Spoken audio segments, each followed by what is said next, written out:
Hello, I'm your host, Dr. David Urban, and I will be guiding you through Brown and Poon's Introduction to Organic Chemistry, 6th edition. The slides were downloaded from the Wiley Instructor Companion site and are copyrighted by Wiley. The commentary is my own. I have divided each chapter into smaller sections to make it easier to view on a wide variety of platforms. So let's begin.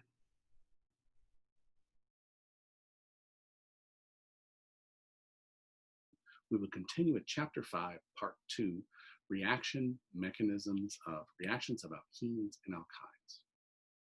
Okay, so we looked at the last video and we saw that we had what we called energy diagrams. An energy diagram shows you the energy as the reaction progresses.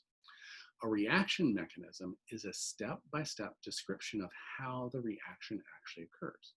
It shows you which bonds are breaking and which bonds are forming, the order and relative rates of the different steps. If the reaction takes place in solution, sometimes it describes the role of the solvent. And occasionally we have a catalyst, like an acid catalyst or another catalyst. If we have a catalyst, we'll show you the role of the catalyst. The energy of the entire system during the reaction. Do we go from high energy to low energy? Do we give off heat? Do we absorb heat? And then the reaction mechanism is not just a list of the reagents or the experimental conditions. Okay, that is our reaction formula. Our reaction mechanism is the individual step-by-step of what happens to each and every chemical in that reaction. Okay, so when we develop a reaction mechanism, we actually design experiments to say, okay, what intermediate do I form? Ooh, I don't form an intermediate. That tells me something about that interaction. Okay, and so these ideas are tested again and again. And so that you propose one set of reactions that might account for what happens.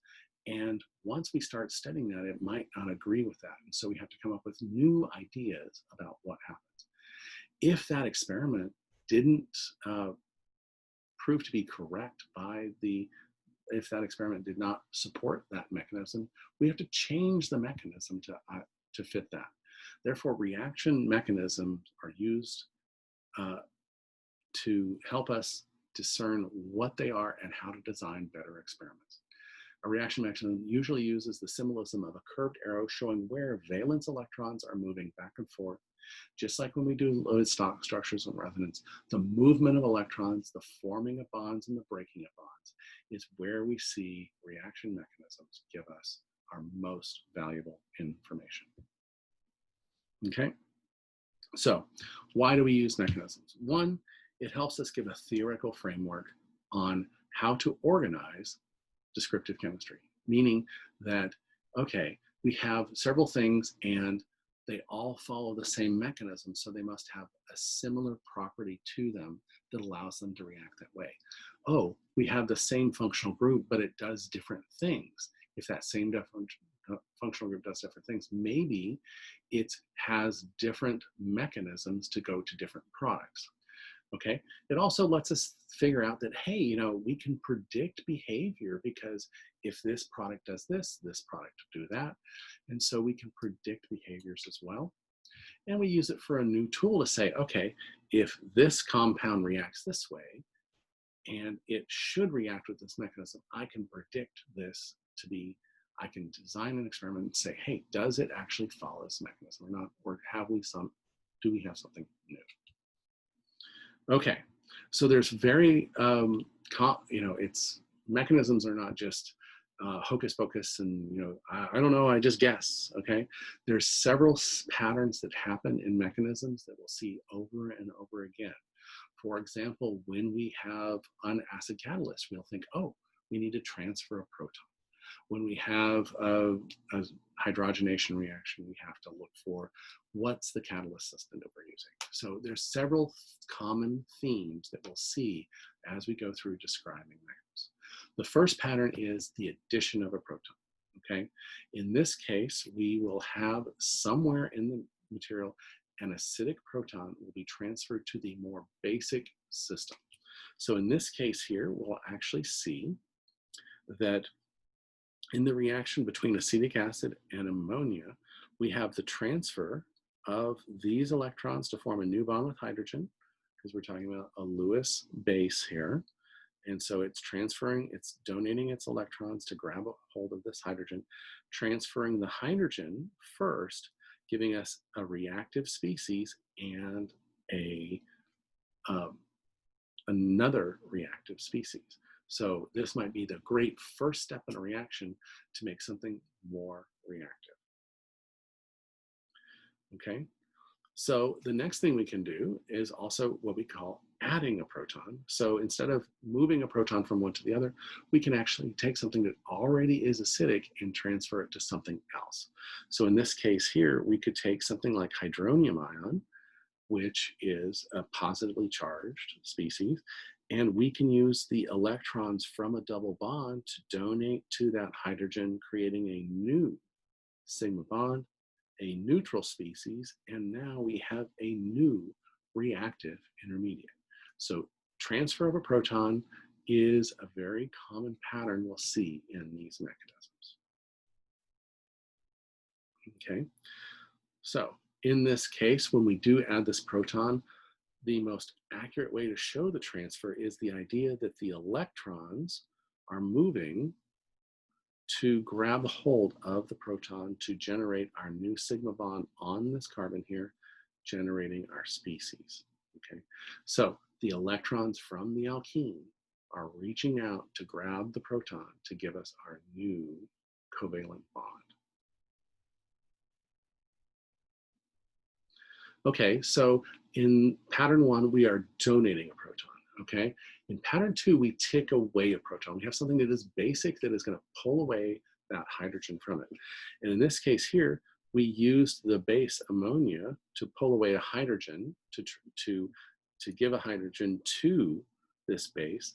Now we're gonna use this newly formed Lewis base to take away that proton, okay? So now this is our new base. These electrons will come in, form our new sigma bond with this hydrogen, and these electrons will kick in, giving us our new species here, our neutral species of acetic acid and ammonia, okay? So notice this is just the reverse of pattern 1, where we are taking a proton away from something that is more acidic to form another compound.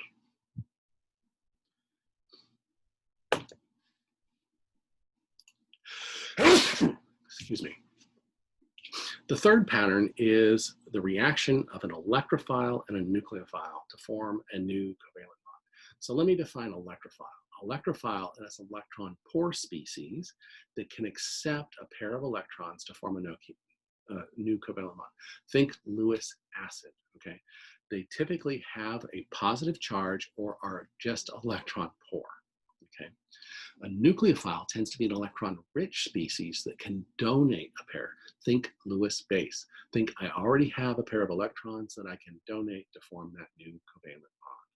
So we have the reaction between electrophile, which is positively charged, with a nucleophile, which is negatively charged or partially negatively charged. Okay.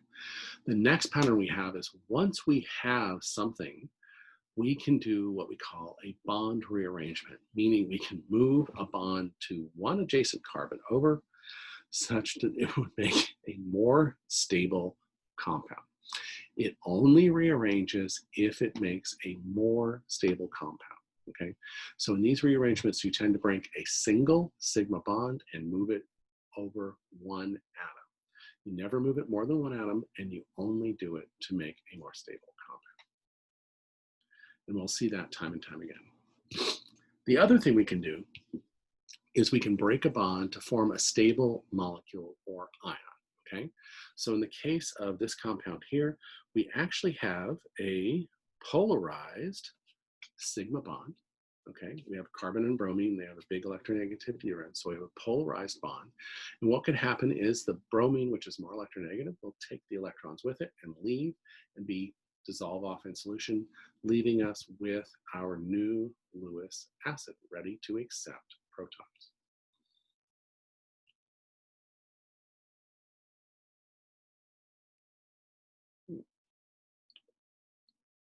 Come on, there we go. All right.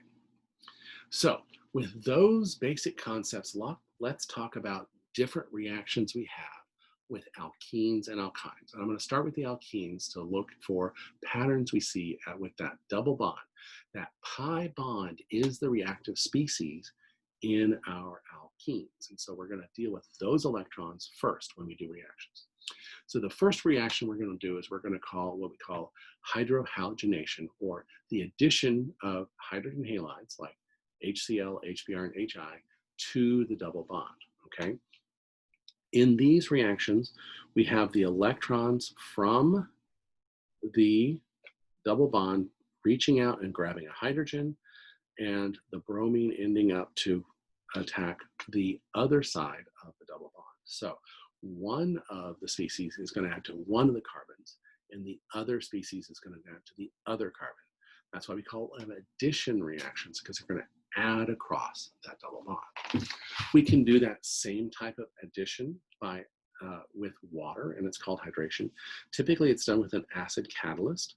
And so what we'll end up doing is adding the H to one of the carbons and the OH of water to the other carbon, giving us our new compound with the OH on one carbon and this other hydrogen on this carbon.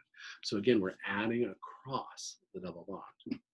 Okay, and they're electrophilic additions because that lone pair is electrons out there open in space, and it's easy for them to be reacted with. Okay, and then we can also add halogens to these materials, and it's probably going to undergo a different mechanism because this is a non-polar bond that we have here.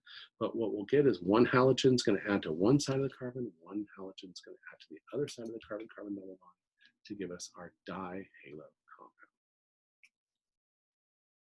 Okay, so the next reactions we're going to look at is the addition to hydrogen. So we're going to hydrogen halides. Okay, so when we talk about the addition of hydrogen halides across here, it goes into a compound, and we typically use just the materials. We can use them as gases, or we can use them in a solvent that is very polar. It helps to make the reaction happen.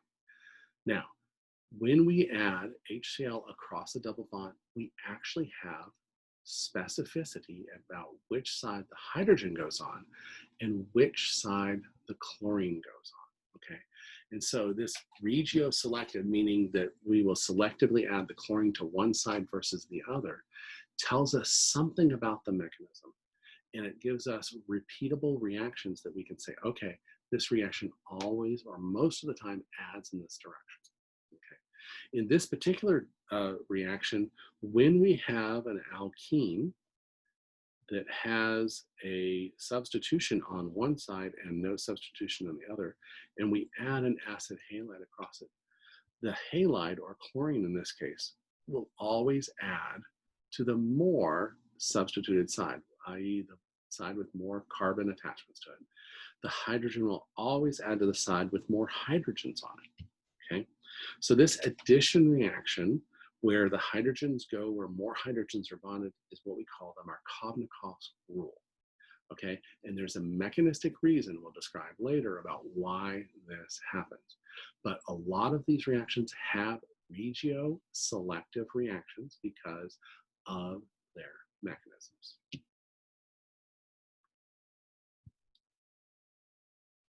Okay, so let's talk about the regioselectivity and the Markovnikov's rule. Okay, so I said that the halide will go to the more substituted side. So in the case here, we have two carbons on this part of the double bond, and we only have hydrogens attached to this side of the double bond. So Markovnikov's rule tells us that the halide of the acid halide is going to end up on the carbon with more carbons attached to it, and the hydrogen is going to end up on the carbon with more hydrogens attached to it, which means this is going to be our major product, where the hydrogens are adding where the two hydrogens already were, and this product is not observed, okay? Or if it does happen, it happens in such a small concentration, we cannot isolate it, okay? So we have this same type of selectivity when we add HCl across this propylene. Notice there's only one carbon attached to this carbon, and there are two hydrogens attached to this hydrogen. The hydrogen's going to go on the side with the more hydrogens. The chlorine's going to go on the side with the fewer hydrogens, giving us our major product as the Markovnikov's product. Okay? This happens even when we're adding things other than acid halides across. For example, water. When we're adding a hydrogen and something else across, these add in a way such that the hydrogen goes to the side with the more hydrogens, okay? So in the case of water, hydrogen is there's one hydrogen here. There are no hydrogens here, 0 hydrogens. There's one hydrogen on this side, meaning the hydrogen is going to end up over here and the OH is going to end up over here. Because this side has one hydrogen, this side has no hydrogens, meaning our major product is going to be this, and we are not going to see that product. Okay, the side that has hydrogens gets the hydrogens in the Markovnikov's rule. The side without hydrogens or fewer hydrogens gets the other addition material.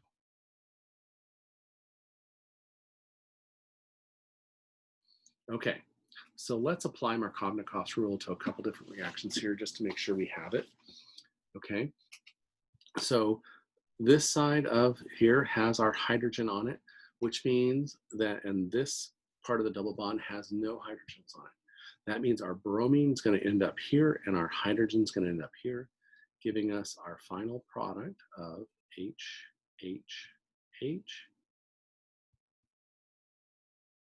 Br, and CH3. Remember, when we're talking about these skeletal structures, the line is a bond between new carbons, and unless hydrogens are assumed to be on all the other bonds. Okay, so let's do that same thing, but instead of adding HCl across, let's add water across there. That means we're still going to add the hydrogen to the more hydrogenated side. So there's a hydrogen here, and there's no hydrogen on this other carbon. So the hydrogen is going to end up here, and the OH is going to end up here. So that's going to give us a product that looks something like H, OH, and then our chain. Okay, so what I want to do is rewrite both of these products without those H's explicitly done, so it looks more like our skeletal structure. So if we want it to look more like our skeletal structure, right here, and then this is a CH3, we would want to go 1, 2, 3, 4, 5, bromine and a methyl group. This would be 1, 2, 3, 4, 5, and a hydrogen there, okay? Because these are methyl groups here, and these are methyl groups here, we still add our hydrogen to this position here, and our other material to the other side. Okay. All right, let me go ahead and do the last two. And I'm only going to draw the skeletal structure so that we assume where the hydrogens are. Okay. So these last two I'm going to do in blue. So if we have this here, that means the hydrogen's going to end up in this side, and the OH is going to end up that side. So our final product is going to be 1, 2, 3, 4, 5, 6. We have a methyl group here. We have a methyl group here. We have an OH, and then we would say there's a hydrogen here, but we're not going to draw that hydrogen because we're going to leave it in the skeletal structure. Okay. All right, so let's do our last compound here. And we're going to do the same thing, where we're going to add the hydrogen to the side with more hydrogens. Remember, there's a hydrogen here, here, and here. So there's two hydrogens on this side. So that's where the hydrogen is going to end up. And then the bromine is going to be on the other side, giving us our final product just in skeletal form,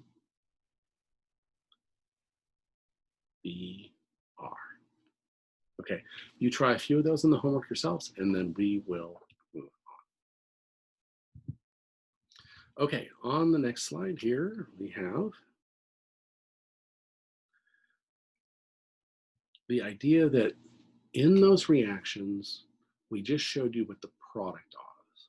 So now I'm going to show you mechanistically what's happening and why the hydrogen adds to the atom it adds to. So in these cases of the addition of HCl and water to a double bond, it actually is a two-step mechanism. Okay, just like when we were talking about different patterns for methods of mechanisms, we're going to add a proton to the system. Remember, that was one of the patterns we looked for. So when we add the proton to the electrons of this double bond right here, this right here has the extra electrons. It's the nucleophile. And this hydrogen is partially positive, so it's looking for electrons to make, okay? So this is our Lewis base with our electrons. This is our Lewis acid with the hydrogen here. So the first thing that's going to happen is it's going to add hydrogen to that double bond, okay? When that happens, we take these electrons to make this new sigma bond, leaving fewer electrons around this carbon, giving us a positive charge, okay? When we have a positive charge on carbon, that's called a carbocation. And this particular carbocation has two different carbons attached to it, which makes it a secondary carbocation, okay? So in our energy diagram, remember, a two-step mechanism has a transition state, an intermediate, and a transition state here. This is our intermediate at that little trough in our reaction mechanism, okay? The next thing that happens is we have a positively charged thing here, which is now ready to accept electrons, and we have our negatively charged chloride that has electrons that's willing to form a sigma bond. Therefore, it's our Lewis base. And when it does that, it generates a new sigma bond and a neutral species, okay? So in general, this formation of the charged species is the slow step, or the rate determining step. And this fast reaction between this acid and this base happens much more quickly and is our fast step. Okay, so what does the energy diagram look like then? I said it's a two-step process, okay? So the first step is that transferring of the proton to the substrate, okay? In this starting to form the bond with hydrogen and forming the positive charge on there, that's our transition state. Once that bond forms, we now have our intermediate here of our carbocation with our counterbalancing chloride. That is our intermediate state, okay? Then now there's a second energy transition going from our carbocation is being attracted to our chloride ion here, and then it cascades down into products.